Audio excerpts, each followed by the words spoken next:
We're on.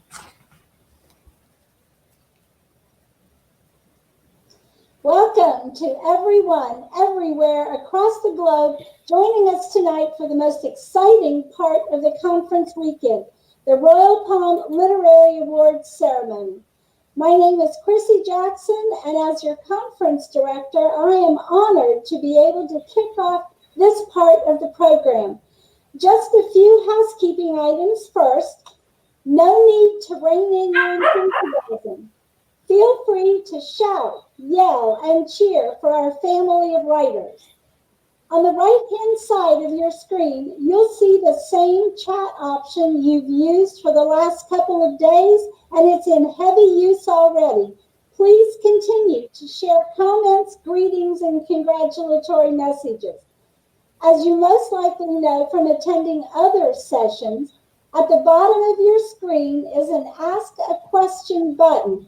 For this session only, that will not be monitored.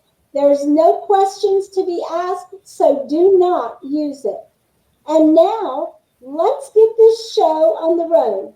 Please welcome me. Please join me. Please join me in welcoming our stupendous RPLA chair, Chris Coward. Well, thanks, Chrissy. Don't go away. Good evening, ladies and gentlemen, writers, friends. Welcome to the 2020 Royal Palm Literary Awards Ceremony. I'm Chris Coward, and it has been my pleasure to be the chair for RPLA this year. If you've been to past ceremonies, you may notice that this year some things are a little different. We have no ballroom. We have no gourmet dinner, no signature dessert, no giant screens, and no 500 people raising a ruckus. There is some good news, though. You can wear whatever you want and observe from the device of your choice. And sweats are more comfortable than ball gowns, right? And a little cheaper, too. Other good news, we've been able to innovate. Isn't this remote technology remarkable? A decade ago, we would have had to postpone or cancel the conference, but here we are. A minute ago, I mentioned dessert. Did you get the recipe for the secret ice cream sauce? Now, I had to test it myself because I couldn't say, we're going to publish something without testing it many times. And it's the best ice cream sauce I've ever had. So if you haven't made it yet, you'll want to do it, and you can remember tonight. So there you go, another of the many innovations for tonight, and that is do-it-yourself dessert. Yet another innovation, we have two presenters instead of one. It is my pleasure to introduce the co-host for the evening, a sterling writer, well known to you all for his wit, enthusiasm, love of desserts, handsomeness, is that a word? And goodwill, our own Chris Hamilton. Hi, Chris. Hi, Chris. I'll take handsome. And it is 2020, so I'm an innovation. That's what you get this year. Why am I here? Well, there's songs that are mentioned in some of the books, and so I get to do like a Billy Crystal medley of all the songs mentioned in the books, right? No, but you've given the perfect lead in. I was just going to go through the drill. And by the way, I hardly recognize you. You look very nice tonight. Thank you. Yeah, all right. If you can pipe in with an intelligent question from time to time, that would be great. I'll work on intelligent. It's not my best thing. So how's all this going to work? Well, I thought when we get to the awards in just a few minutes, we could take turns announcing the categories, log lines, and winners. Share the wealth. The wealth, like when I go up on stage and give away $1 million every year, right? Yes. Okay, not really, but we'll tuck that idea away for the future. Yeah, if there are any lawyers in the audience, my fingers were crossed when I said we were giving away $1 million. So. But we're used to having the reception at the Hilton, the banquet, the grand ballroom, 500 of us enjoying wine and dessert, the cash bars everywhere. I'm here. There's not a bar anywhere to be seen. I'm drinking club soda. I'm drinking water. Well, it would be nice, but the Hilton, which has just always worked miracles for us in the past, just simply couldn't accommodate 500 people sitting 6 feet apart. There's no raised stage either. Well, like for everything else, use your imagination. And I bet you everyone else in the audience will as well. This is the point in the ceremony where you have all the judges, the rubric coordinators, admins, volunteers stand up, right? First of all, looking at the chat, some of them aren't wearing pants. I don't think we want to do that. So how are we gonna do that? Are we gonna use the secret technology in Crowdcast that sees everything to make sure they stand up? Yes. Actually, we'll just ask our guests to look at the program we emailed to them earlier today, and it's also on the website. Okay, and then there's usually the processional logistics for all the people who are getting hardware, right? Like as soon as you recognize your log line, jump up and down like you just won a double showcase on The Price is Right, and come up to the stage, and this guy will help you out, and then you'll get your award, and then somebody else will help you down. How do they know whether to come to my house or yours for their awards?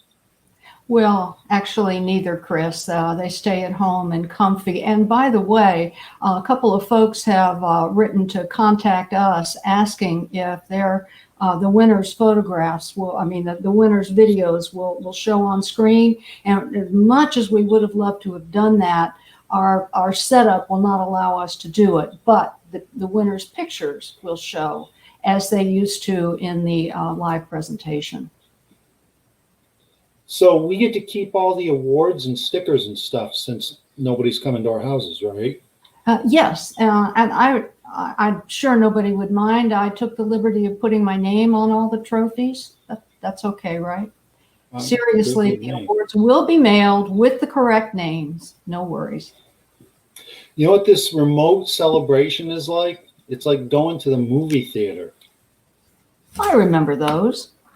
That's right. Even though you're in a theater, you got excited, and when someone did something really great, you cheer and clap.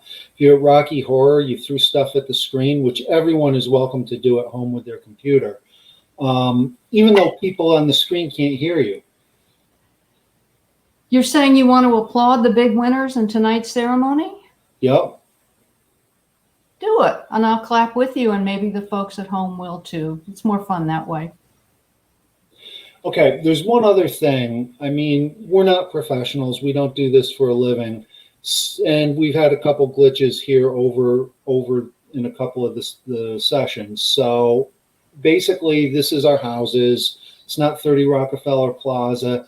Everybody who did this is a volunteer, and you wouldn't believe the amount of work that went into making this happen, because we wanted to recognize your work as authors and give you the opportunity, limited though it is, to celebrate that. So we've done our best, and what we're asking you is to bear with us if we have some technological problems. There's been a lot of really skilled people who've done this. Bill, whose name is staring me in the face and I can't read it. Bill Opperman with scripting and production. And Ariel Hoy with graphic design and PowerPoint setup. And Sue Gerheim behind the scenes with the PowerPoint operation, trying to guess what we're going to say next. And I think she's actually, there's a pool or something. Somebody's going to win money or something.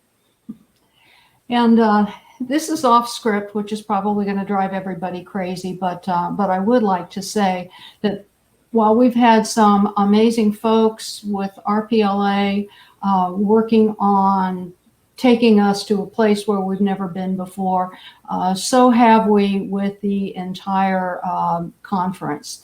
And our president, Rick Betancourt, has been very hands-on. He's been a genius with this. And our ever brilliant webmasters, Marianne DeStefano and Elaine Senecal, have been working. Ariel Hoy has been working. And if I miss somebody, my apologies, but a lot of people have worked hard to do something that is completely alien to what they've ever done before. And I think they've done a marvelous job, and it should be mentioned. Okay, well, I think it's time to start announcing the awards. Are you ready? I was born ready. So listen up, loosen up, everyone. Put on your pants if you got them, and here we go. All right, Chris. We begin tonight with the youth component of the Royal Palm Literary Awards. The category is poetry, ages 12 to 15. The Bronze Award, a reflection on the author's life thus far, where she has come from, where she is today, where she is headed, and what it all means. And the winner is There's a 1 in 400 trillion chance you'll be here too, by Samantha Leslie. The Silver Award, the speaker contemplates their memories, both tragic and joyful, as their latest journey draws to a close. And the winner is Countdown by Carolyn Chen. And Gold. As a woman buttons up her dress, she hides what's underneath, and when she's done, it's as if the bruises aren't even there. And the gold winner for poetry, ages 12 to 15, is Blue and Black by Jacqueline Cook. Next comes poetry, ages 16 to 17. And our gold winner, Tabula Rasa, the concept of having a blank mental slate at birth appeals to someone as they sort through the perceptions they've internalized while growing up. And the gold winner for poetry, ages 16 to 17, is Tabula Rasa by Merle Roberts. Moving on to short nonfiction, ages 12 to 15. The Gold Award, education and a class system which developed out of the basic needs of its citizens are key components in Plato's ideal city-state. And the gold winner for short nonfiction, ages 12 to 15, is The Republic by Plato, The Class System and Education in the Ideal City-State by Sarah Catherine Jackson. I'm going to go off script here for a minute. When I was 12 to 15, Plato was that thing we used to eat in third grade. I was impressed. As we prepped this, I was impressed with what the winners came up with at such a young age. I think us older people are going to have to really dig deep so that we can stay competitive as these guys age into the adult categories. We got our work cut out for us. So our first grand award of the evening is the Candace Coghill Award. We were supposed to have John Williams and the Boston Pops, but somebody had a positive test. They had some scheduling thing with the Vienna Philharmonic, or they were going to be at the Rays game tonight or something. But anyway, we'll move on without the music. And to announce the coveted Candace Coghill Award, I give you the author of last year's published book of the year, the chair of the Florida Writers Association Youth Program, and a really great guy. It's all in one guy. And I'm speaking, of course, of Mark Newhouse. Mark? Thank you, Chris. And I want to put everybody's mind at ease. I am wearing pants. FWA is very proud of our youth program called the Florida Writers Association Youth, or FWA. FWA's mission is to help students age 9 to 17 achieve in school and life by promoting a love of writing and literature. I'm truly honored to chair this exciting program and thank my cohorts, Wanda Luffman, Michael Farrell, the FWA Board of Directors, and FWA members for your support. The real heroes are the FWA members, their parents, their teachers, and many of them are in this audience tonight, and I want to welcome them. One of many FWA member benefits is RPLA. Youth members may submit their entries on virtually any topic in 5 categories, each divided into 3 age groups. Published and unpublished works judged separately. Our members learn to submit their work professionally. They may win awards, but most importantly, they are guaranteed professional feedback, a huge benefit of RPLA. So here's to you, our FWA members, who submitted an entry this year to RPLA. and the collections contests. We can't wait to read your entries next year, and we invite you to join us at our second Tuesday online writing club, where we're there to help you. And now, the big announcement. The Candace Coghill Award is given annually to the outstanding youth entry that is the highest scored, regardless of genre or age. This prestigious award is in honor and memory of the late Candace Coghill, a tireless champion of literacy and creative writing among the young. It is my great pleasure to announce the winner of the 2020 Candace Coghill Award.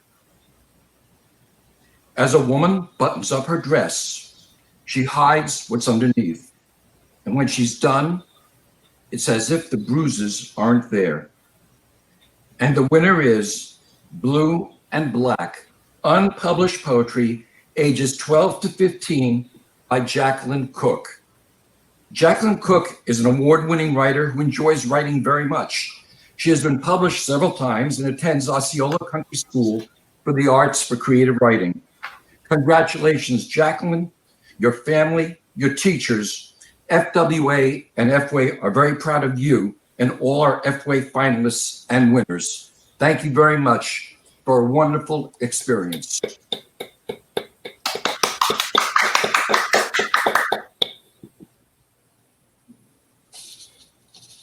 And we proceed now with the adult categories of the Royal Palm Literary Awards, starting with short nonfiction, unpublished creative nonfiction. Our bronze winner, Singing in a Rainstorm Transforms a Reluctant Young Woman into a Confident Soldier. And the winner is Resonance by Cathy Rebhun. Our silver winner, A Humorous Story of Our Beloved Family Dog. This story is part of the author's memoir in progress. And the winner is Natasha's Garden by Angie M. Mayo. And now our gold winner. Two young ladies embrace harrowing adventure atop a live volcano. And the gold winner for unpublished creative nonfiction is Living in Guatemala by Leah Miller. And I want to point out that that's nonfiction, living atop a live volcano. All right. In the category of published blog or article, the Bronze Award, To Start a New Book, just pour your words, then revise, rewrite, seek feedback often. And the winner is Pour Out Your Words, Then Revise, Rewrite by Lawrence Martin. The Silver Award. At a moment when the nation looked to be readying for war, a blogger's 7 points about why it was and still is a bad idea. And the winner is 7 Reasons Not to Invade Iran by Paul Wartenberg. The Gold Award. How one writer honed her skills to protect a great Florida wilderness and to spur change and action across a nation. And the gold winner for published blog or article is Marjorie Stoneman Douglas, The Writer is Champion by Ken Pelham. Here's another way this year's ceremony is different from previous years. At our in-person conference, the corporate awards are conferred at lunch, but this year we're doing it here. So as a change of pace, we'll have some non-RPLA awards to announce within the ceremony. And we were going to get the Blue Angels and put on an air show accompanied by the Marine Corps bands with the Stars and Stripes Forever. But we couldn't get that because it wasn't in the budget. So Herb Sennett is here to present the Vice President's Award. Herb? This was one of those little hiccups we were talking about earlier. So Herb is around somewhere, maybe with the Boston Pops or the Blue Angels. He is a pilot, I heard. So this is what they call in football an audible, where you have to look at the defense and see what's out there. And if something you weren't expecting is out there, you kind of call an audible. So maybe we come back to Herb and the Vice President's Award. Works for me. Okay, Sue, we're moving forward. If the wrong slide comes up, it's not Sue's fault. So. Oh, wait, she can't move forward. She can't move forward. I'm here. Oh, here he is. Oh, there he is. Yay. Yay. I forgot that was my responsibility to hit the button to join, and I apologize for that. Thank you. Well, every year, both the president of the Florida Writers Association and the executive vice president of the same organization present 2 special awards. This year's recipient of the Vice President's Award had a leadership role almost from the beginning of the Florida Writers Association's existence by offering assistance on many levels of expertise. This person assisted in organizing the growing complexity of the organization's methodology to help writers, helping writers. This person also worked for nearly 20 years tirelessly to ensure that members of the association were receiving the best that the organization could possibly offer in services such as training classes, in-depth craft articles, a jam-packed annual conference, and consistency in quality presentations. I met this person in 2015, about a year after joining the FWA. I was facing retirement from Palm Beach State College and was looking for something to do that would utilize my skills as a teacher, director, producer, writer. And this person spent time with me on the phone and helped me to discover just where it was my talents best suited within the association's infrastructure. What I ended up doing was one of the most frustrating and yet one of the most rewarding activities that I've ever been involved in. This person has been a mentor to me in so many ways. So when I was told that I needed to select someone to receive this award, there was only one person in my mind, and that exemplified what the Florida Writers Association is all about. And that person was the first person that came to my mind. So for the year 2020, the person I have selected to receive the Vice President's Award is Chrissy Jackson.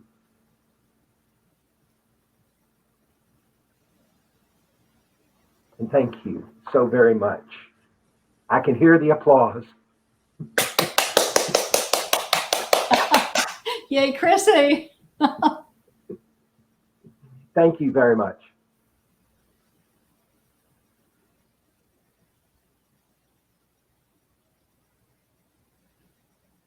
Secret. So you all almost got to see the stuff that was on my wall, which is much less interesting than what's on Herb's. So anyway, returning to our literary awards was short fiction, specifically unpublished flash fiction or short fiction. And our bronze winner, Paula reluctantly returned home from shielding herself against old memories and present dismal circumstances, but she needed to resurrect buried memories to clean her past, like the snowstorm blowing through town. And the winner is Snow Blanket by Patricia Crumpler. And now our silver winner. 2 college friends meet in a Spanish cafe to settle an old debt. And the winner is Hour of Truth by Paul Yasevely. And our gold winner, Eating a Poisoned Sucker Was Bad. Not saying anything when your little brother is blamed and his stomach is pumped is worse. Living, if he finds out, is doubtful. And the gold winner for unpublished flash fiction or short fiction is The Sucker Stick by Stephen Lightshoe. And Stephen, I apologize if I did a number on your name there. Now for published flash fiction or short fiction, we go right to the gold. An unrepentant Victorian maiden writes a letter to her sister about the joyous loss of her virtue inside her suitor's carriage. And the gold winner for published flash fiction or short fiction is The Magical Dress by Amaryllis Garcia Rassler. And I hope I didn't mess up your name. Say, Chris, does a story have to appear in a magazine or a book to be considered published? Oh, no, Chris. For RPLA, the word published means that a member of the general public is able to obtain the work. So a story that has been presented on a blog or personal website, for example, would be considered published because you or I could find and read it. Traditional publishing works as well, too. Even my blog, which has ones of readers? Yes. Good to know.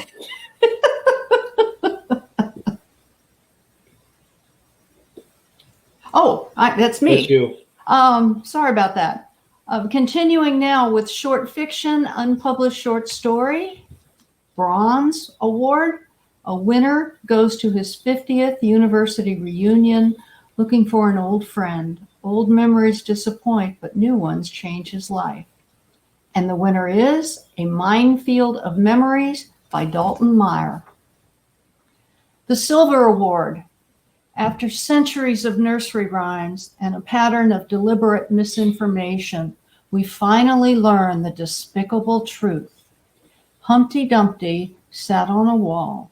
Humpty Dumpty had a great fall, indeed. And the winner is The Murder of Humpty Dumpty by Mark McWaters. Gold. Oh, the lengths we went to keep this a secret.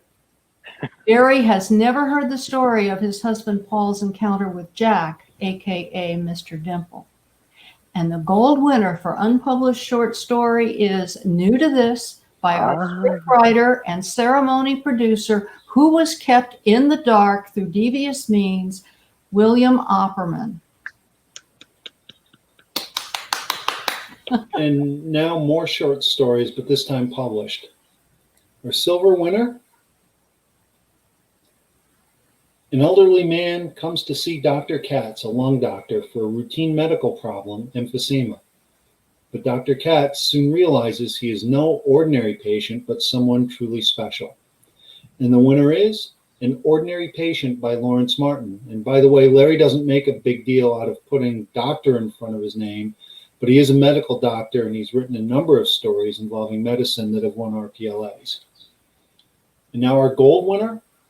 A discouraged advice columnist learns she gives good advice after all. And the gold winner for published short story is Ask Annie's Advice by Cathy Rebhun. And now back to our corporate awards. To introduce the President's Award, we were going to have Janis Jackson and Justin Timberlake, and they were going to do that Super Bowl thing, but this is a family show, and wardrobe malfunctions. Well, we've had enough pants jokes already, so I think we should just move on. So it gives me great pleasure to introduce FWA President Rick Betancourt, who will announce the winner of the President's Award. Thank you, Chris. Thank you, Chris. I'm glad we're not doing a Janet Jackson repeat. And I am wearing pants. And even my colorful socks that I have. Can you see my socks? Yeah. So dressed all the way. Sport coat and everything. Well, I hope everyone's having a great time. This has been a really, really great experience for the whole team, and it's been really I'm having a great time. So, the President's Award. This year, I have the pleasure of giving out the award to a person who has made a huge impact on the organization in a very short time. This person, and I'm trying to not to use pronouns to give this person away. This person is a remarkable leader, a champion, an advocate for diversity, a master crafts person in graphics, in copy, in social media, in charm, in just being a great person. You're probably starting to get a little bit of a hint. This person took to their new role with fervor, gusto, often texting me late at night, pestering me. Well, maybe that's too strong of a word. Interrogating me. No, still too strong. But suggesting that we do one more thing to make FWA better. This year's President's Award goes to a person who, even when down for the count when sick, continued with these text messages. Rick, did you do such and such? Always checking up on me. Rick, can I do this? Rick, what do you think of blah, blah, blah? Actually, I'm exaggerating a tad because the texts, they weren't all that much. But in fact, I looked forward to them because this person is an absolute pleasure to be around. And it's my honor to award Ariel Hoy, our marketing chair, the 2020 President's Award. Thank you, Ariel.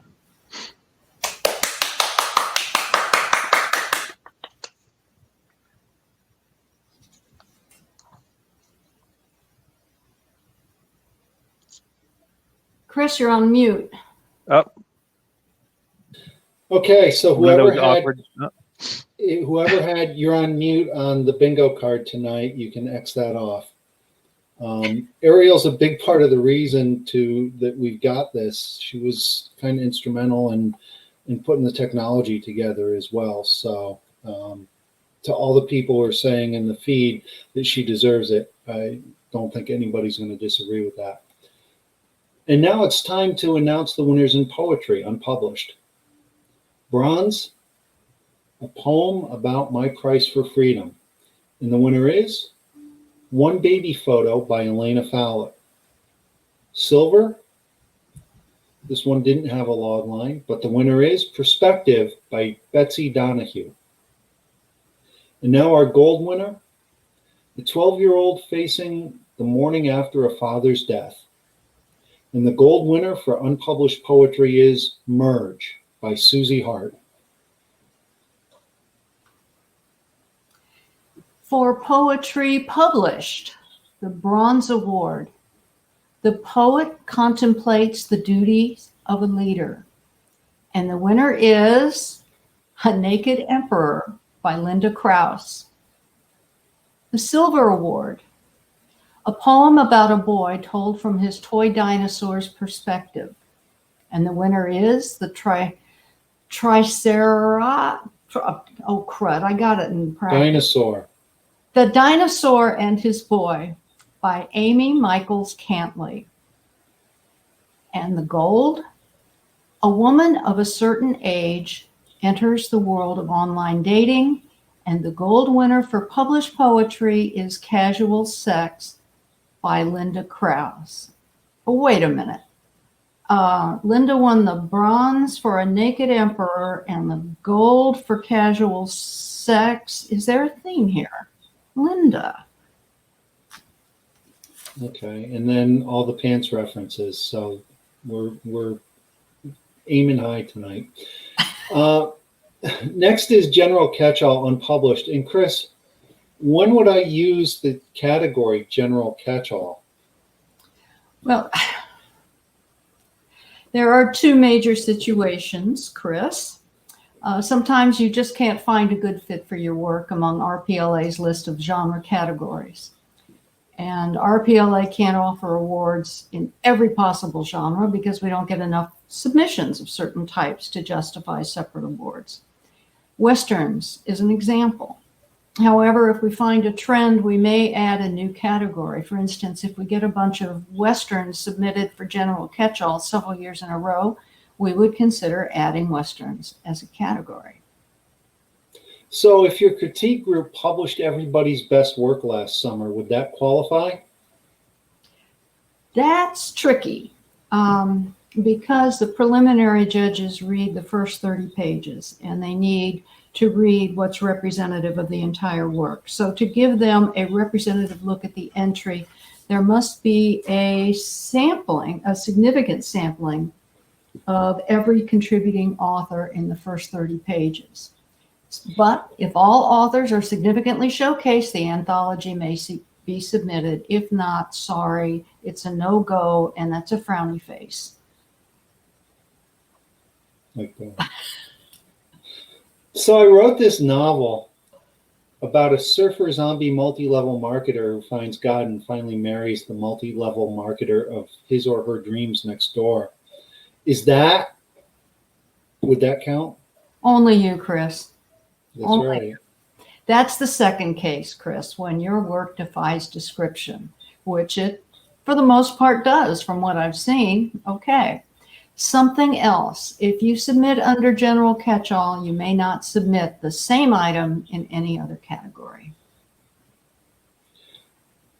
That's, by the way, why I'm co-hosting and not receiving an award tonight, is because of that particular work. But anyway, let's move on to general catch-all unpublished, and we'll go right to our gold winner.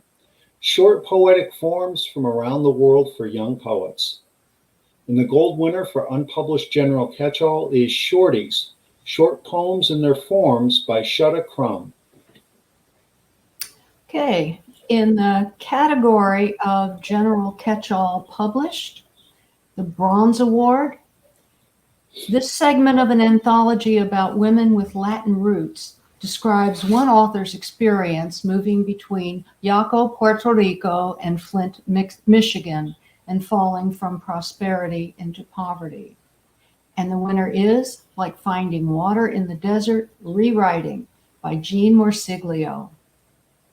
The Silver Award. Shakespeare's 154 sonnets inspires 154 free verse poems touching on everything. And the winner is Truth Unveiled Saddens My Heart, Thus I Laugh Before I Cry by Walter Joseph Schenck Jr. And the Gold Award, a collection of poems guiding us with a full heart through the landscapes of our lives with driving directions, roadside attractions, and reckonings. And the gold winner for published general catch-all is When You Get Here by Shutta Crum. And by the way, not only did Shutta win these two awards in this category, but also her story for the 2020 collection book is ranked #1. Wow. And now, here to announce the winner of the Kaye Coppersmith Award is our conference chair, the irreplaceable, irresistible Chrissy Jackson. Thank you, Chris. It's time now for the highest honor FWA awards to a member, our Kaye Coppersmith Award. Kaye Coppersmith was FWA's elf, scampering around in the background, shunning the spotlight, just wanting to meet all FWA members, make them feel special, welcome newcomers, and in general, just be a beacon of smiles and with her open arms. We lost Kaye in April of 2012, and there's still a hole in FWA's heart for this gentle soul who was indeed the welcoming arms of FWA. Nominations for this award are taken on FWA's website every year, where any member may nominate another by sharing their actions that exemplify Kaye's welcoming arms. This year's winner welcomes every new member to the writers group, encourages writers to join Florida writers, posts on social media, and each year rallies the group to contribute to collection, enter RPLA, and to attend the conference. Every year at our Saturday night banquet, the table where this person is sitting is one of the loudest in supporting the group members who made finalist status. Last year, they even brought New Year's Eve horns and tooted them. Please join me in congratulating the 2020 winner of the Kaye Coppersmith Award, Beta Cantargian. Beta, it's time for you to stand in the spotlight for a moment and accept the thanks of your grateful peers. We couldn't be more pleased and happy for you. Congratulations. Take a bow, Beta. You deserve it. We are so lucky that you're part of the writing family. Oh, that was Chrissy's line. Sorry. Well, Carol, Chris. now that I blew it, we're ready now for the awards for literature for youth, starting with Unpublished Children's Picture Book. And our Silver Award winner, Izzy is sure that school will be easy peasy lemon squeezy. However, she quickly learns that even when you do your best, things can be messy, guessy, lemon stressy. And the winner is Easy Peasy Lemon Squeezy by Larissa Hardesty. And now our gold winner. Gabriel is a curious boy who decides to explore the places above. His creativity and imagination lead him from climbing trees all the way to outer space as each destination propels him to the next. And the gold winner for Unpublished Children's Book is Gabriel Goes Up by Amy Nicolai. By the way, Chris, here's a quick bit of trivia. Children's picture book is the only unpublished genre where RPLA allows pictures for submissions. That's good to know. If I'm on Jeopardy, I'm good. Okay. Anyway, moving on with unpublished early reader or chapter book. Go right to gold. This is a Halloween story. When two sisters decide to get away from Halloween by staying at a mysterious B&B for a weekend, they are in for a surprise. And the gold winner for unpublished early reader or chapter book is Halloween Getaway by Jean F. Morsiglio. Now we move to publish early reader or chapter book and start with silver. The circus is coming to Munchie Town, but when the clowns put Chompy in their act, will his fear of clowns derail the show? And the winner is A Peek Under the Big Top by Nancy Buell, and I apologize on the name if I mess that up. And our gold winner, Wayward Cat's older brother Squeakers saves him from trouble again and again. But now Squeakers is the one in need of help. Can Wayward Cat save the day? And the gold winner for published early reader or chapter book is Wayward Cat Saves the Day by Dana Trantham. For unpublished middle grade fiction, the Bronze Award. 12-year-old champion archer strikes a deal with the Norse goddess to save his mother. But when his actions trigger world destruction, he must decide how far he'll go to succeed. And the winner is Anvid the Mighty by Jesse Irwin. The Silver Award. When a bullied fifth grader receives a magic brass ring, he experiences time travel on a carousel horse. The life-threatening adventures help him confront the class bully and keep a promise. And the winner is Rust Boy and the Brass Ring by K.L. Small. And the Gold Award. On a dare, 12-year-old Simon Crum takes a selfie in a haunted house and comes away with more than he bargained for, a ghost in his phone. And the gold winner for unpublished middle grade fiction is Simon Crum and the Ghost of Blaine Street by Dana J. Summers. And by the way, Dana is no stranger to RPLA. In 2018, his thriller, Downhill Fast, won Unpublished Book of the Year. And now we move to published middle grade fiction. Our silver winner, a young girl in 1933 North Carolina, struggles to overcome fear as her family transitions to life as tenant farmers. The winner is Dahlia in Bloom by Susan Koehler. And our gold winner, Alfie Whitaker and his friends think Brian Watley has turned a brown anole into a Franklin lizard. Can they capture it before it becomes a monster and ruins their summer? And the gold winner for published middle grade fiction is Frankenlizard by Dana Trantham. We move on to unpublished young adult or new adult. The Bronze Award. Eldridge waited 12 months in the womb to be born. It gave him a weird-shaped head, genius intellect, and certain talents he was warned to keep hidden. He should have listened. And the winner is Overcooked by Mark McWaters. What a title. That's great. All right, the Silver Award. The Directorate's departure dates are part of an exacting system to eliminate all pain from society. But 17-year-old Everly's assigned date came and went, and she's still here. And the winner is Everly Anders is Still Here by E.J. Wenstrom. And by the way, E.J. Wenstrom is no stranger to RPLA. She won RPLA's Published Book of the Year award in 2016. The Gold Award. In a false utopia, a youth enters a deadly rite to prove his innocence. And the gold winner for unpublished young adult or new adult category is Shadow House by A.R. Silverberry. And now we move to published young adult or new adult. Our bronze winner. Trapped in a house fire, Fern's only escape is by paranormal gifts she never knew existed. She is transported instantly into a strange world from which she cannot return. And the winner is Trials by Fire by Marie Q. Rogers. Our silver winner. The devil has come to Devil Springs, except he hasn't, not at all. But try and tell that to Mesa Crane's grandmother, Mayor Avis Neller. The actual devil may not have come to Devil Springs, but judgment sure has. And the winner is Devil Springs by Faydra M. Stratton. And now our gold winner.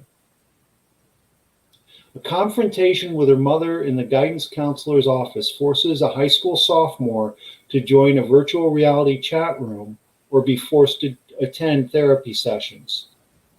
And the gold winner for published young adult or new adult category is No Parents Allowed by Melody Dean Dimmock.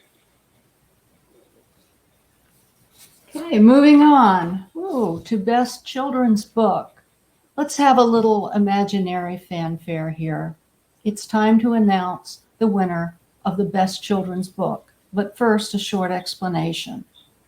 For this award, it doesn't matter whether the book is published or unpublished, but the age of the intended audience does matter. Young adult and new adult works are not eligible to receive this award, but they are eligible for published and unpublished Book of the Year, contingent on word count and other considerations. The genres that are eligible for Best Children's Book are children's picture book, early reader or chapter book, and middle grade fiction. And now the winner of the Royal Palm Literary Awards Best Children's Book for 2020 is Gabriel is a curious boy who decides to explore the places above. His creativity and imagination lead him from climbing trees all the way to outer space as each destination propels him to the next. And the children's picture book of the children's book of the year is Gabriel Goes Up, children's picture book by Amy Nicolai. Amy's interest and background in psychology, education, and travel fuel her pieces, as does the most important and fulfilling role, being a mother. Congratulations. Yes, congratulations, Amy, on your well-deserved award. And now we move on to unpublished book-length works. And we'll follow that up with Unpublished Book of the Year. And after that, we'll do the same thing with published works. So let's start with unpublished book-length fiction, autobiography, or memoir. The gold winner, returning to the U.S. from Trinidad, as a child leads Denise to seek out relatives left behind and the reasons why her family passed for white. And the gold winner for unpublished autobiography or memoir is Coming Round Right, Navigating Family and Race by Denise Hart. Now for fiction, unpublished blended genre. Blended genre, that's like when you take a book that's got important elements of like multiple genres, right? Like historical fiction and romance. Sure, or science fiction and LGBTQ+. It's a mouthful. Can there only be 2 genres, or can I put like all of them in? You can put them all. Actually, the rules allow 3 or even more, and we do require the author to identify the specific genres blended. Do they have to be genres that are recognized by RPLA? Oh, you're a troublemaker. Yes, I am. You may claim any genres you like, but we suggest you identify those that give the judges the best idea of what your book is like. So the surfy zombie. Okay, we'll cut that out in post-production. So the surfer zombie thing. You might want to try general catch-all for that. Try something. All right. Anyway, back to unpublished blended genre before we were so rudely interrupted. The Silver Award. Angie's leadership in the teacher's strike jeopardizes her marriage, but activism surges through the family. Her ancestor, Rosella, fought for women's rights to vote and control their own destiny. And the winner is Buried Seeds, a novel by Donna Meredith. The Gold Award. Set in the world-apart atmosphere of the Florida Keys, The Parts That Show is a page-turning mystery and an emotional journey exploring the aftermath of loss, the line between superstition and reality, and the depths we sometimes reach to find our own voices. Unconventional, ultimately uplifting and redemptive, the story tempers drama with humor and hope. And the gold winner for unpublished blended genre is The Parts That Show by Tamantha Kane. Moving on to unpublished historical fiction, our bronze winner. The commissioner and his wife work together to identify a headless corpse and find the murderer, only to discover that the palace rebellion was aimed at him, Chief Commissioner Mohammed. And the winner is Murder in the Palace of Day by Yusuf Di Lorenzo. And now our silver winner. A man's past and future collide as he tries to bring peace to the Florida territory. And the winner is The People of the Other Fire by James R. Glover. And now our gold winner. After witnessing firsthand Nazi atrocities in pre-World War II Germany, a famous opera star goes into deep cover for the American OSS and loses all vestiges of his formerly charmed life.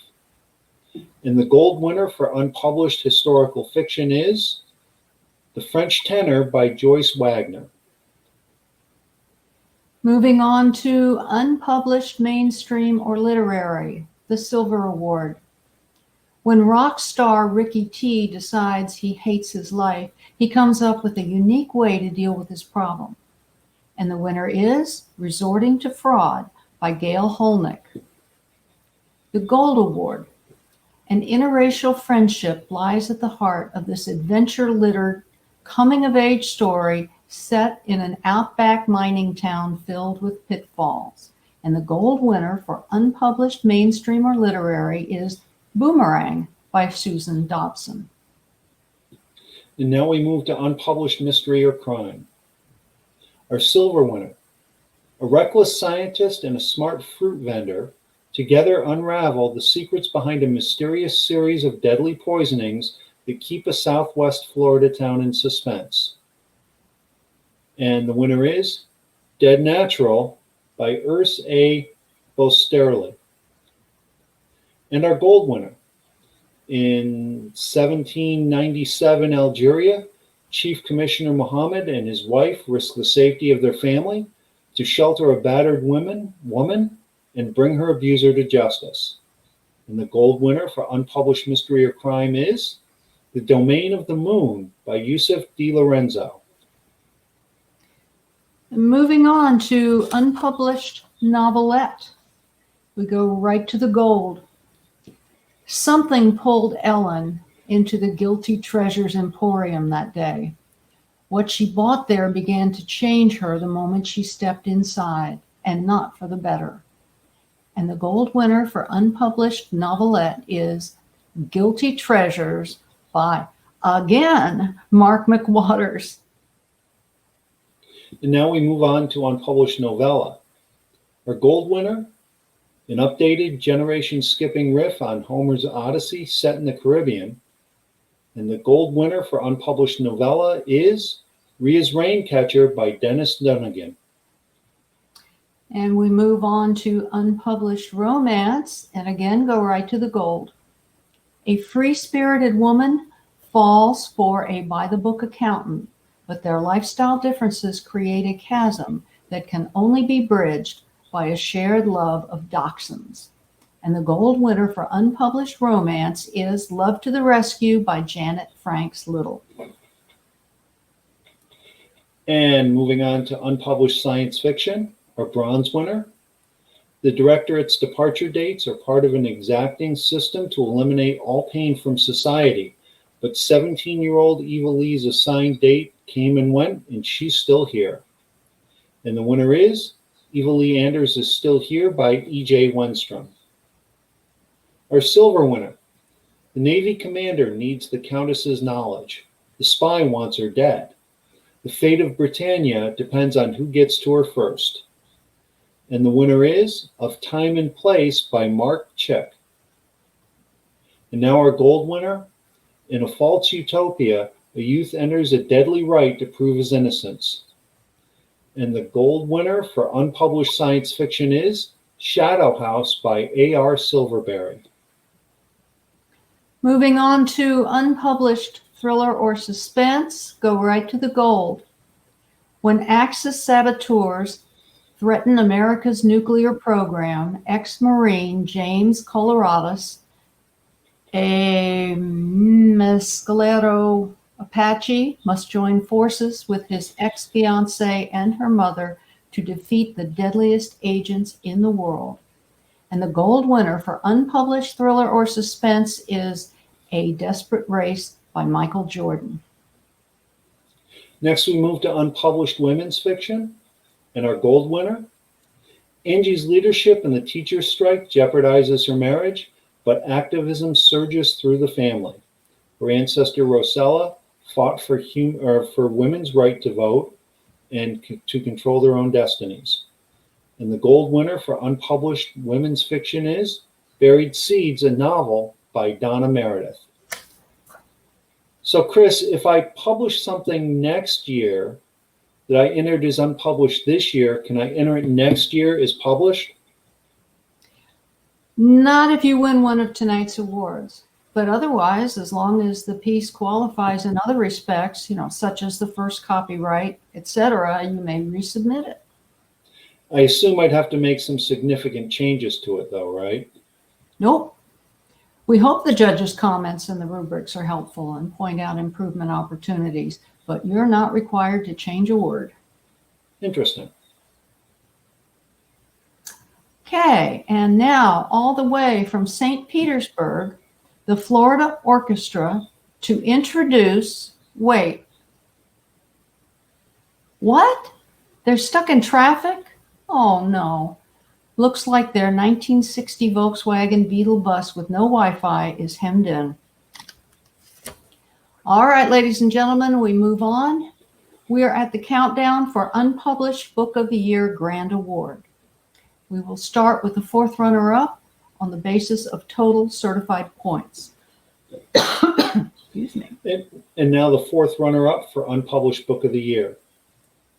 After witnessing firsthand Nazi atrocities in pre-World War II Germany, a famous opera star goes into deep cover for the American OSS and loses all vestiges of his formerly charmed life. And the fourth runner-up for Unpublished Book of the Year is The French Tenor, Historical Fiction by Joyce Wagner. Third runner-up, Unpublished Book of the Year, Angie's leadership in the teacher's strike jeopardizes her marriage, but activism surges through the family. Her ancestor, Rosella, fought for women's rights to vote and control their own destinies. And the third runner-up for Unpublished Book of the Year is Buried Seeds, a novel, women's fiction by Donna Meredith. And now our second runner-up for Unpublished Book of the Year. On a dare, 12-year-old Simon Crum takes a selfie in a haunted house and comes away with more than he bargained for, a ghost in his phone. And the second runner-up for Unpublished Book of the Year is Simon Crum and the Ghost of Blaine Street, middle grade fiction by Dana J. Summers. First runner-up, Unpublished Book of the Year. In a false utopia, a youth enters a deadly rite to prove his innocence.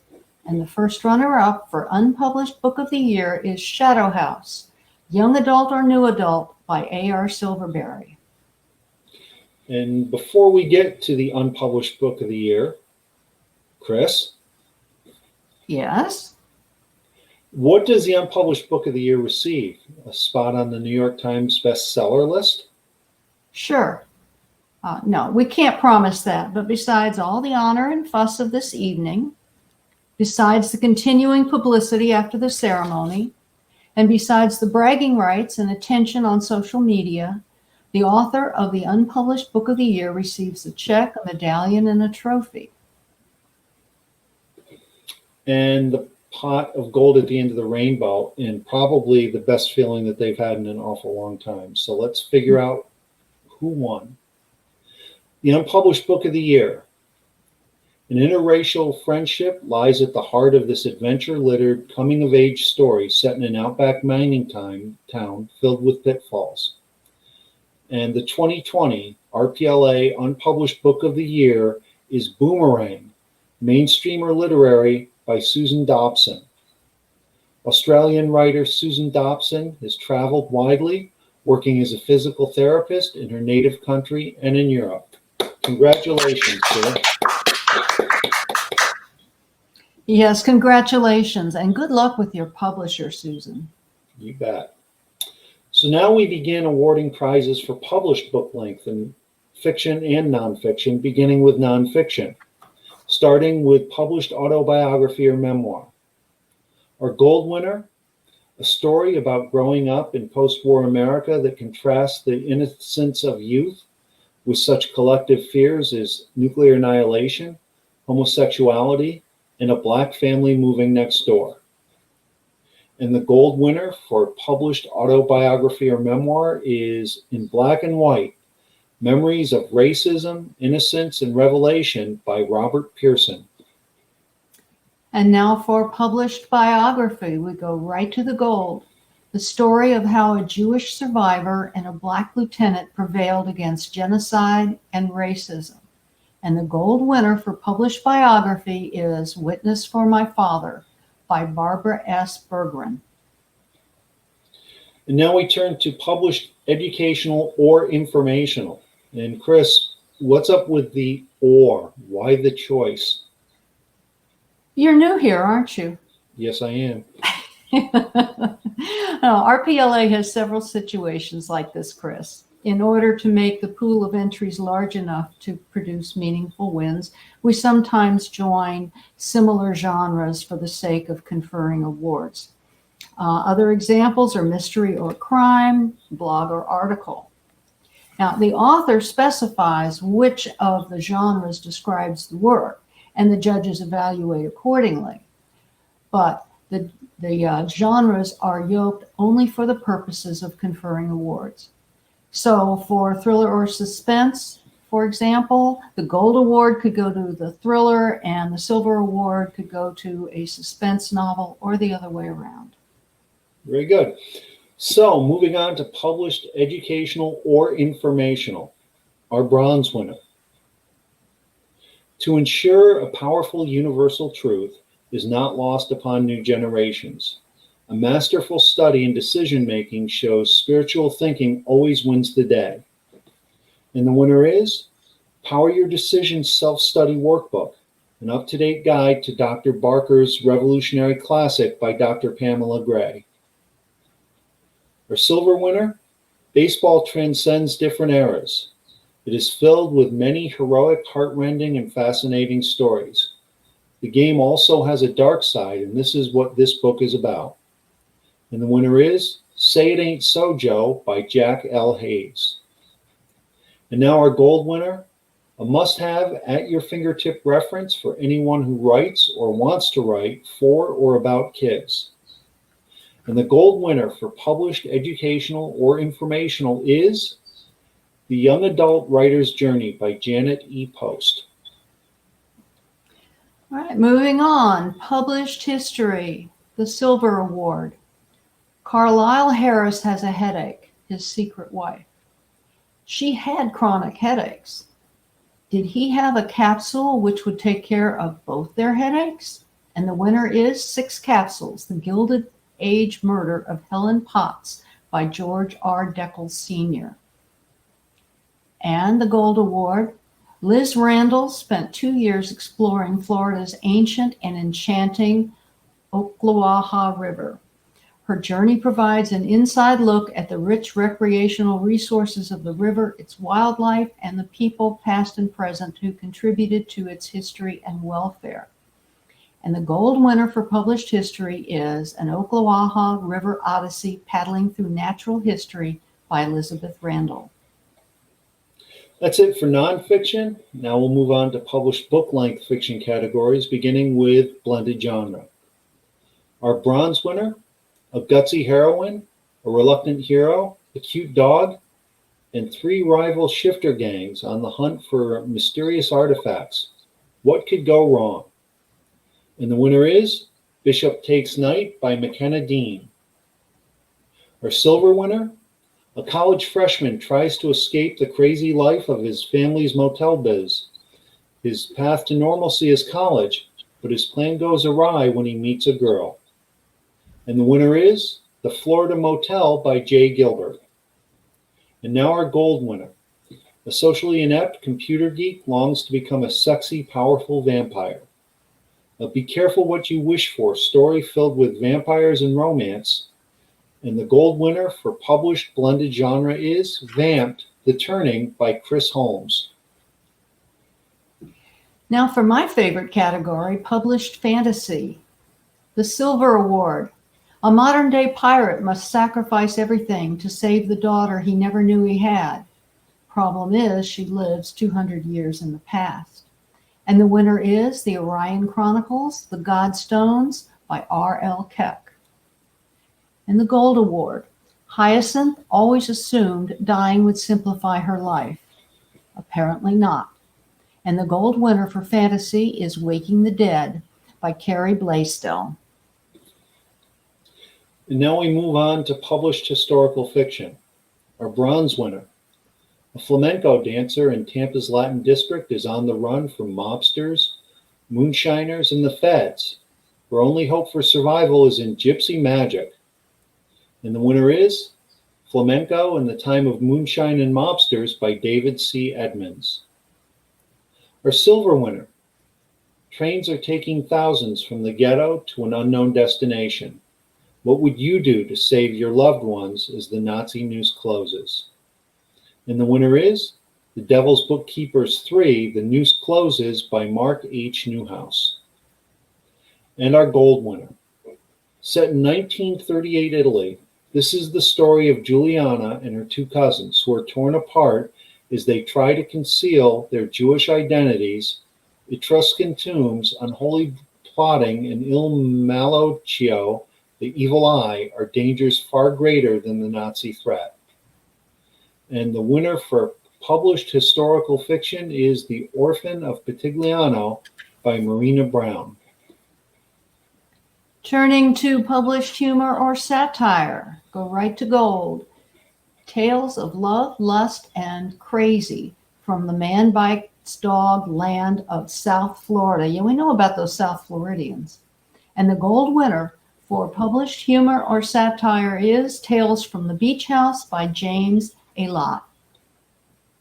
And now we move to published mainstream or literary, starting with bronze. The horror of Alzheimer's is played out in the struggles of one woman who wants to remember her past and run away. In the struggles of one woman to remember her past and run away from it. How does her family deal with the illness and secrets revealed? And the winner is You Don't Know What I Have Done by Sheila B. McNaughton. Our silver winner. Dina's house is being auctioned off at sheriff's sale, and her marriage is falling apart. She loses her house, but will she find a home? Maybe the crows know. And the winner is Resurrecting Rain by Patricia Averbach. And now our gold winner. Hidden in the heart of Atlanta, a pristine forest shimmers with magic, but an unscrupulous developer plans to flatten Silver Park unless two brave women can stop him. And the gold winner for published mainstream or literary is City in a Forest by Ginger Pinholster. In published mystery or crime, the Bronze Award. When a priceless heirloom disappears during filming on a movie set and suspicion falls on her father, veteran journalist Nevada Laycock, step up to find the missing bird pendant. And the winner is A Bird in the Sand by Gail Holnick. The Silver Award. In a series debut, a teenaged Irish immigrant housemaid and amanuensis named Clara Swift solves the great Canadian murder mystery. Who assassinated Canadian father of Confederation T? Okay. Darcy McGee. And the winner is Celtic Knot, A Clara Swift Tale by Anne Shortell. On to the gold. When archivist Andrea Kelly's resident ghost goes on the haunting offensive, she discovers a convicted mother might be innocent and the true killer living as close as next door. And the gold winner for published mystery or crime is Ghost by L. Andrews Patt. And before we move to published novella, Chris, what's the difference between novella and novelette? Is one written in Italian and the other in French? Yes. Okay. They are both longer than a short story and shorter than a novel. And RPLA makes the division at 20,000 words. So 20,000 words or more, it's a novella, and fewer than 20,000, it's a novelette. Grazie. So let's move on to published novella. And we'll go right to gold. Sir Lennox Brodie relegated his life as a powerful knight to the past and embraced the peaceful rhythm of the seasons with his family at Brodie Manor. Then fate steps in. And the gold winner for published novella is Scotland's Knight, The Hand of Fate by Anne Hawkinson. Moving on to published romance. The Silver Award. A woman finds she must seek forgiveness from the very man she swore never to forgive. And the winner is A Season to Love by Rebecca Heflin. The Gold Award. Desperate to protect her, a young man marries the girl his brother debauched, knowing Anna still loves his brother and the child he must raise is not his own. And the gold winner for published romance is Anna's Refuge, Rackwater Bridge, Book 1 by Karen Reed. Now we move on to published science fiction. And our gold winner, a dystopian adventure about a young woman's quest to unlock the ghastly secrets behind life on her lunar home. And the gold winner for published science fiction is Lunar 1 by Daniel T. DeLille, PhD.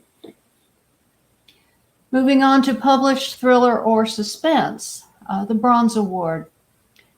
Brooke is swirling in dangerous waters with the killer lurking in her life. Who will be the next victim? Will Brooke's knack for profiling be enough to keep her safe? And the winner is Over the Borderline by Dr. Leanna Floyd. Silver Award. A sudden spike in patient deaths persuades an impassioned ICU nurse to launch a clandestine investigation targeting a powerful cardiac surgeon whose corrupt connections could destroy her career. And the winner is A Cure for Deceit by Margie Nicholas. And the Gold Award. A flamenco dancer in Tampa's Latin district is on the run from mobsters, moonshiners, and feds. Her only hope for survival is in gypsy magic. And the gold winner for published thriller or suspense is Flamenco in the Time of Moonshine and Mobsters by David C. Edmonds. You know, I'm noticing that there's a lot of doctors winning awards tonight. I think I may enroll in med school just so I can win some RPLA magic. What a good idea. Anyway, there you go. Moving on to published women's fiction. And we'll start with the Silver Award. Dina's house is being auctioned off at sheriff's sale, and her marriage is falling apart. She loses a house, but will she find a home? Maybe the crows know. And the winner is Resurrecting Rain by Patricia Averbach. And our gold winner. Kelsey gets a second chance to change a decision she's always regretted when she finds Nikola Tesla's journal on time travel. And the gold winner for published women's fiction is If She Had Stayed by Diane Byington. Chris, I know we're closing in on the last big rewards, but I do have one more question, and this one actually is intelligent. When are people going to receive their rubrics? If we survive this weekend, we plan to get all the rubrics into the author's hands within a month. And the awards, the trophies themselves? In the mail within a month. And that's an awful lot of work. So thank you on behalf of everybody who entered. Okay, we just got word that the Florida Grand Opera, which was to sing the introduction to these next big awards, was on the bus with the Florida Orchestra. I don't know how they all fit. So here we are with our final 5 awards of the evening, and no fanfare, but it's okay. We have our imaginations. The top 5 published books of the year, here they are in order. 4th runner-up, published book of the year. A socially inept computer geek longs to become a sexy, powerful vampire. A be careful what you wish for story filled with vampires and romance. And the 4th runner-up for published book of the year is Vamped, The Turning, Blended Genre by Chris Holmes. Now we move to our 3rd runner-up for published book of the year. A must-have at your fingertip reference for anyone who writes or wants to write for or about kids. And the 3rd runner-up for published book of the year is The Young Adult Writer's Journey, Educational or Informational by Janet E. Post. 2nd runner-up published book of the year, Hidden in the Heart of Atlanta, a pristine forest shimmers with magic, but an unscrupulous developer plans to flatten Silver Park unless 2 brave women can stop him. And the 2nd runner-up for published book of the year is City in a Forest, Mainstream or Literary by Ginger Pinholster. And our 1st runner-up for published book of the year. Sir Lennox Brodie relegated his life as a powerful knight to the past and embraced the peaceful rhythm of the seasons with his family at Brodie Manor. Then fate steps in. The 1st runner-up for published book of the year is Scotland's Knight, The Hand of Fate, novella by Anne Hawkinson. And finally, the 2020 Royal Palm Literary Award for published book of the year. Drum roll, this is a big, the winner gets a big trophy, check, and medallion. Let's see if I can hold this up. I tried to do this in rehearsal, and everyone said I couldn't hold it next to my head right, or I cut it off or whatever. But anyway, this is it. Okay. And bragging rights. A lot of social media lighting up. And publicity. The list of winners will be on the Florida Writers website with published book of the year at the top. And a recording of the ceremony will also be posted for a limited time. And the winner of published book of the year will be the subject of the first RPLA showcase viewed on the public FWA blog. There's grassroots publicity too. A media release template goes to all winners so they can notify their local media of their wins. And guess what's in the body of the template? You guessed it, a list of the grand prize winners with published book of the year at the top. And there's an invitation to be a person of renown for the 2021 FWA collection. The winner's face and collection story will be prominently displayed. Finally, something new this year. We're just beyond excited about it. It's an incredible gesture from FWA lifetime member David Harding. Some of you may remember David's wife, Catherine DePumpo Harding, an ardent and supportive member of Florida Writers over the years.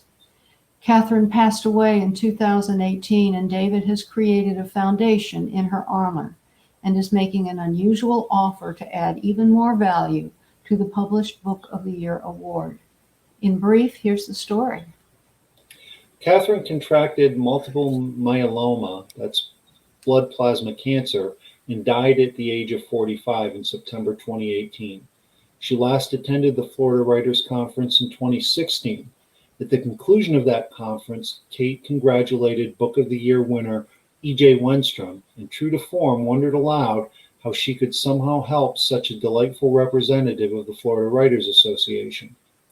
On the ride back to her home in Tampa, the seeds of the Omega Project were sown.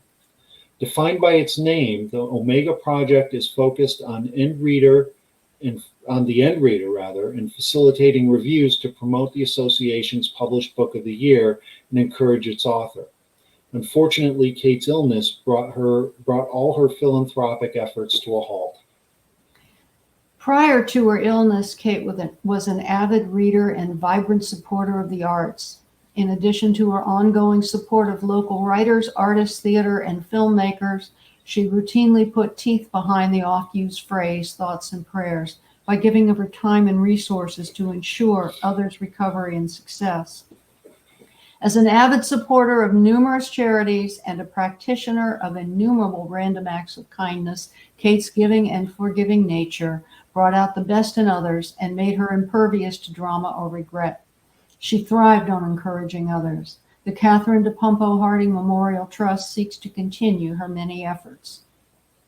And to that end, the Trust has made a commitment to arrange for the purchase of 50 copies of the Published Book of the Year for FWA members known to have expertise in the genre, and in reviewing, in the hope that they will, the expectation that they will craft 50 reviews and help launch our premier authors effort. The Omega Project hopes to provide one more example of FWA's credo, writers helping writers. RPLA and FWA are forever enriched for the generosity of David and the inspiration of Catherine. Thank you, David. We know you're in the audience. Thank you from the bottom of our hearts. We now move on to the final award of the evening, Published Book of the Year. Published Book of the Year winner, take a walk across our imaginary stage. Set in 1938 Italy, this is the story of Juliana and her two cousins who are torn apart as they try to conceal their Jewish identities. Etruscan tombs, unholy plotting, and Malaccio, the evil eye, are dangers far greater than the Nazi threat. And the Published Book of the Year is The Orphan of Pitigliano, historical fiction by Marina Brown. Marina Brown is a journalist and author, winner of 2 gold medals from FAPA for her novels, Land Without Mirrors in 2013 and Lisbeth 2017. She won the RPLA Silver Medal also for Lisbeth. She won the 2019 RPLA Silver Medal for her poetry volume, The Leaf Does Not Believe It Will Fall. She has won numerous awards for short stories and poetry. She is a painter, a cellist, a sailor, and a traveler. Congratulations, Marina. We couldn't be more thrilled for you. Congratulations. That's you. No, it's you. I You're said supposed to congratulations. say, can't wait to read your Can't book. read to what she said. I'll get a little punchy at this point. Okay. Congratulations to all the winners. Just a couple more things. Chris and I would like to thank you all for joining us in celebrating the 2020 RPLA winners and writers everywhere. We appreciate your willingness to do what these times require, a remote ceremony. And although the stage was virtual, the joy was real and the good wishes heartfelt. And I have had goosebumps the whole night, and that doesn't typically happen to me. Thanks again to the RPLA team and the conference team, particularly those who ventured far and away from their comfort zones to do things in a new way with unfamiliar technology. Watch a Florida Writers website for a complete list of all the winners and a full recording of the ceremony. And with the holidays coming up, you have no excuse when you don't know what to buy people. Buy them the books that won. They're award winners. Winners, your badges and media release template should arrive in your email inboxes in a few minutes. I got them all set up and ready to go. Your trophies should arrive in your snail mail boxes in the next 4 weeks. Winners of published book length entries, your seals will arrive separately. All entrants, watch your email inboxes for your rubrics. If you don't receive them within 4 weeks, let us know and we'll resend. Sometimes things get lost in cyberspace, especially when you're doing a lot of emails. Don't be shy about asking. Congratulations to you all, winners, finalists, semifinalists, entrants, family, and friends. RPLA honors you. Thank you for joining us. Have a wonderful rest of the evening. It's time to celebrate. Woohoo! See you next year.